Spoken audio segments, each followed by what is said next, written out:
जब हम घर में नया डॉग लेके आने का प्लान करते हैं तो एक घर में फेस्टिव सा माहौल होता है।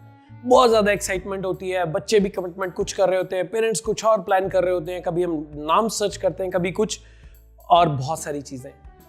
एक्चुअल में आप जब नया डॉग लेके आना चाहते हैं अपने घर में तो आपको किन चीजों को कंसिडर करना है, चाहे वो छोटी ब्रीड है चाहे वो बड़ी ब्रीड है, आपको कौन से पॉइंट्स को कंसिडर करना है डॉग ब्रीड फाइनल करने से पहले। शायद आप ब्रीड फाइनल कर चुके हैं लेकिन इस वीडियो को उससे पहले देख लीजिए ताकि आप कोई गलती ना करें, आपकी और आपके फर बेबी की जो लाइफ है बहुत स्मूथ और कंफर्टेबल चले।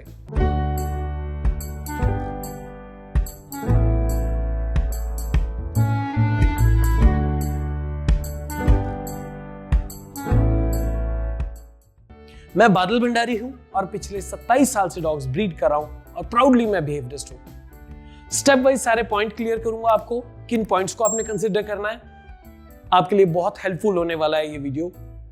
सबसे पहले तो ये पॉइंट क्लियर कर दूं, नंबर 1 पे है आपके घर में जगह कितनी है। मींस अगर आप 2 BHK फ्लैट में रहते हैं, मैं सभी को कंसिडर करके चल रहा हूं, अगर हम 2 BHK फ्लैट में रहते हैं तो क्या हमें लैब्राडोर जर्मन शेफर्ड जैसा डॉग रखना चाहिए? एग्जैक्टली नहीं रखना चाहिए, बिकॉज उनको बहुत सारी स्पेस चाहिए, वो लार्ज ब्रीड है। अगर हम उसे कंजेस्टेड जगह पे रख लेंगे it will be a cruelty for them, और 6 महीने बाद 8 महीने बाद आप भी ये फील करेंगे कि हम इस डॉग के साथ में कंफर्टेबल नहीं है, क्योंकि उसको जगह चाहिए होती है। कभी वो बेचारा रास्ते में दरवाजे के बीच में सो जाता है, कभी कहीं सो जाता है, और कभी वो बेड में टकरा रहा है, कभी सोफा में टकरा रहा है। वैसा नहीं होना चाहिए, तो इस चीज को कंसिडर कीजिएगा।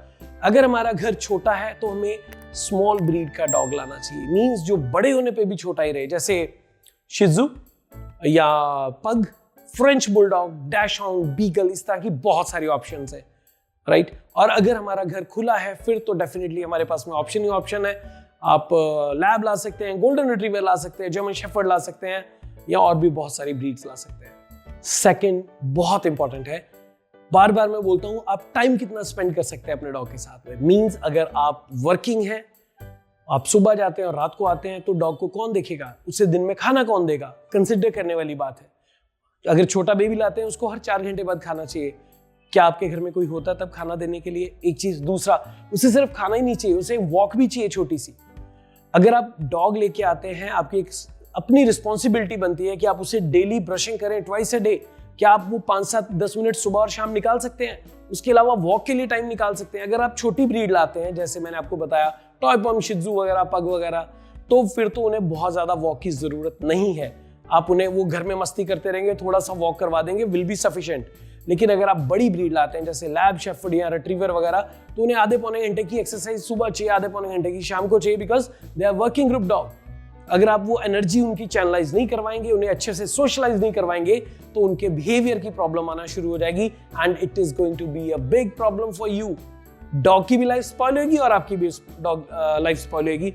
रात को भी उन्हें टाइम पे खाना देना, उन्हें वॉक करवाना बहुत इंपॉर्टेंट है। बहुत सारे लोगों का लाइफस्टाइल ऐसा है जो सुबह लेट उठते हैं बिकॉज वो रात को लेट सोते हैं, उनका काम इस तरह का है। पॉसिबल है, नॉर्मल चीज है, it is very normal thing. लेकिन अगर हम 11 बजे 12 बजे उठते हैं तो क्या हम अपने डॉग को 11-12 बजे तक भूखा रहने देंगे जिसको सुबह 7 बजे खाना चाहिए? इस चीज को कंसिडर कीजिएगा। सुबह उन्हें नेचर कॉल है, शूशू पॉटी करने के लिए जाना है, तो मेक श्योर अगर आप डॉग रखते हैं, आपका लाइफस्टाइल ऐसा है, तो अपने डॉग का भी लाइफस्टाइल वैसा शुरू से बनाइए। मींस अगर आप रात को 2 बजे सो रहे हैं तो उसे रात को 1 बजे खाना दीजिए, उसके बाद में उसे शूशू पॉटी करवाइए, उसके बाद में सोइए, ताकि वो सुबह, अगर आप 11 बजे उठ रहे हैं, 10 बजे उठ रहे हैं, तो डॉग भी तब तक कंफर्टेबली बैठ सके।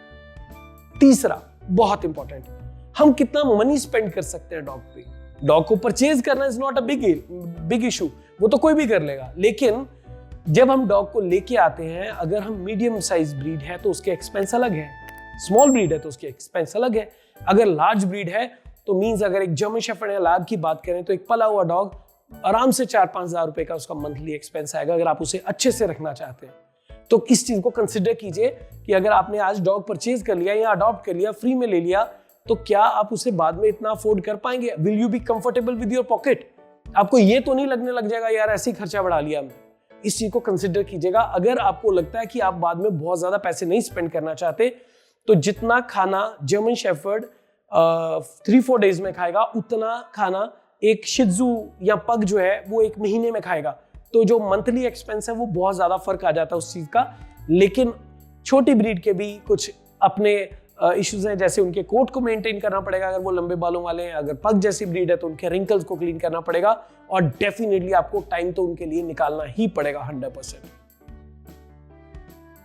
अगर ये सब चीज हम करते हैं, टाइम भी लगेगा, एक्सपेंस भी आएंगे, बहुत बड़ी हमें ग्रूमिंग पे के लिए भी लेके जाना पड़ेगा ग्रूमिंग सेंटर पे, तो क्या आप उतना टाइम स्पेंड कर पाएंगे?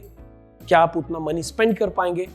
फोर्थ, बहुत इंपॉर्टेंट, अगर हम डॉग को लेके आते हैं तो हमें ये भी पहले कंसिडर करना है कि हम ट्रैवल कितना करते हैं, हम कितना घूमने जाते हैं। कई लोगों का लाइफस्टाइल इस तरह का होता है जो अक्सर घूमने चल जाते हैं 15 दिन बाद, चलो यार वीकेंड है, चलो हम घूम आते हैं। और बहुत सारे लोगों की जॉब ऐसी है जिनको मजबूरी में ट्रैवल करना पड़ता है। अगर आप ट्रैवल कर रहे हैं तो आप अपने डॉग को कहाँ छोड़ के जाएंगे? क्या आप उसे साथ में लेके जाएंगे? अगर आपको लगता है कि हाँ हम अपने डॉग को साथ में ले जाएंगे, तो ब्रीड कंसिडर करके परचेज कीजिएगा। नया डॉग अपने घर लाने से पहले सोच लेना कि हमारी गाड़ी में कौन से डॉग का जो साइज है वो फिट हो जाएगा। छोटे होते तो जर्मन शेफर्ड भी बेबी छोटा सा लगेगा, सेंट बर्नार्ड भी छोटा बेबी लगेगा, लेकिन जब वो पल जाएंगे, 8 महीने के हो जाएंगे, 10 महीने के हो जाएंगे, तो अगर सेंट बर्नार्ड की बात करें तो गाड़ी की पिछली पूरी सीट पे सेंट बर्नार्ड जैसी ब्रीड अकेली आती है। तब बाकी फैमिली को कैसे मैनेज करना है उस चीज को कंसिडर कीजिएगा। और अगर आप ट्रैवलिंग में ज्यादा रहते हैं तो अपने डॉग, जब आप डॉग को लाते हैं, from the very first day, from the very second day, आप अपने डॉग की हैबिट बनाइए गाड़ी में ट्रैवल करने की, कार में ट्रैवल करने की, सो दैट उसको ट्रैवल सिकनेस ना रहे, उसे गाड़ी की हैबिट बन जाए। गाड़ी उसके लिए एक सेकंड होम होना चाहिए अगर आप ट्रैवल ज्यादा करते हैं। मतलब जब आप गाड़ी की बात करें तो डॉग जंप करके अंदर बैठ जाए, ना कि डॉग को टेंशन हो जाए कि यार मैं गाड़ी में बैठूंगा तो मैं वॉमिट करूंगा, प्यूक आउट करूंगा। और डेफिनेटली ऐसा बहुत सारे डॉग्स के साथ में होता है। फिर एक और पॉइंट, अगर आप कहीं जाते हैं, सिक्स्थ पॉइंट बता रहा हूं, अगर आप फिफ्थ पॉइंट, अगर आप कहीं जाते हैं और आप जाना चाहते हैं, अपने डॉग को साथ नहीं लेके जाना चाहते, do you have someone to take care of him? घर में कौन रहेगा? क्या फैमिली मेंबर, अगर 5 फैमिली मेंबर हैं या 4 हैं, तो क्या आप उनमें से एक को घर छोड़ के जाओगे और बाकी घूमने जाएंगे? ऐसा तो होता नहीं है। तो या तो आपको अपने डॉग को साथ लेके जाना है, या आपके पास में कोई फ्रेंड, कोई रिलेटिव, भैया, दीदी, मम्मा, पापा, कोई ना कोई ऐसा रिलेशन होना चाहिए जहां पे डॉग कंफर्टेबल हो, डॉग के साथ में जिसके साथ अच्छी बॉन्डिंग हो, ताकि आप वहां पे अपने डॉग को कुछ दिन के लिए छोड़ के जा सकते हैं। एक और पॉइंट इंपॉर्टेंट क्लियर कर दूं, अगर हम कहीं वेकेशन प्लान कर रहे हैं तो आजकल पेट फ्रेंडली होटल बहुत जगह अवेलेबल है। आप ऑनलाइन गूगल पे सर्च करेंगे तो आपको इजीली मिल जाएगा, जहां पे आप थोड़े से एक्स्ट्रा पैसे देके अपने डॉग के लिए कंफर्टेबल स्टे अपने साथ में रख सकते हैं। ये सब चीजों को डॉग परचेज करने से पहले कंसिडर कीजिएगा, क्योंकि एक बार डॉग आ गया अपने घर में, फर बेबी को हम ले आए, तो उसके बाद में हमारे पास में कोई रीटेक नहीं होगा, रीटेक का चांस नहीं होगा। आई होप ये जो वीडियो बनाया है ये आपके लिए हेल्पफुल रहेगा और आपको कुछ ना कुछ इससे सीखने को मिलेगा, और डेफिनेटली आप अपनी अच्छी बेहतर ब्रीड सेलेक्ट कर पाएंगे। अगर अभी तक भी चैनल को सब्सक्राइब नहीं किया हुआ तो सब्सक्राइब जरूर कर लीजिए, क्योंकि इस तरह के बहुत सारे इंपॉर्टेंट टॉपिक्स मैं आपके साथ शेयर करता रहता हूँ।